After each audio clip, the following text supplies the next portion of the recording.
মিলাই মনে করি শুভ সকাল।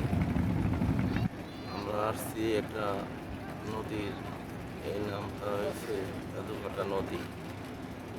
ওইখানে আসার পরে দেখলাম যে এখানে হয়েছে বিগত দীর্ঘদিন যাবৎ পাথর উঠছে, পাথর আর পাথর।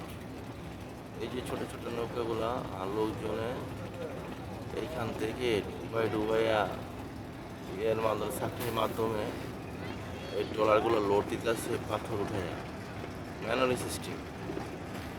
নিজে আছে, নিচে লোক আছে, উপর থেকে জাল সিস্টেমে ফেলাইয়া রোজ পাড়াইতেছে, দেখেন পাড়াইতেছে, পাড়ায় তারপরে উঠাইতেছে।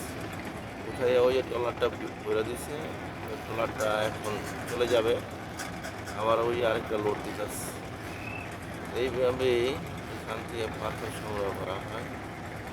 তো আসলে এই নদীটা পাথরের নদী। যে দেখেন ও যে বড় বড় পাহাড় বলেছে সম্পূর্ণ ইন্ডিয়া, আর এই নদীটা এটা হচ্ছে বাংলাদেশ। আর ওদিকে আছে কিছু জায়গা আছে, সবগুলোই ইন্ডিয়া। ঠিক আছে,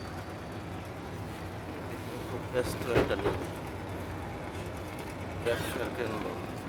বালু, সিরামিক বালু, তারপরে সাদা পাথর, হ্যাঁ, সংগ্রহ করা হয়।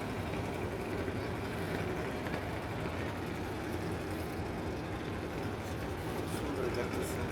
আমরা এখানে আসছি, আর বেশিক্ষণ থাকবো না, 12টা পর্যন্ত আছি। 12টার পরে আমরা এখান থেকে আবার অন্য একটা স্পটে যাবো, ওইখানে কিছু করবো। তারপর আমরা দেখি কখন আর একটা অবস্থা আসছে। তো আসা শুরু হয়েছে আর কি। আমরা সর্বোচ্চ প্রথমে আসছি, সবার আগে আমরা আসছি, আসা শুরু হয়েছে। ঠিক আছে, রাখি, বাই বাই।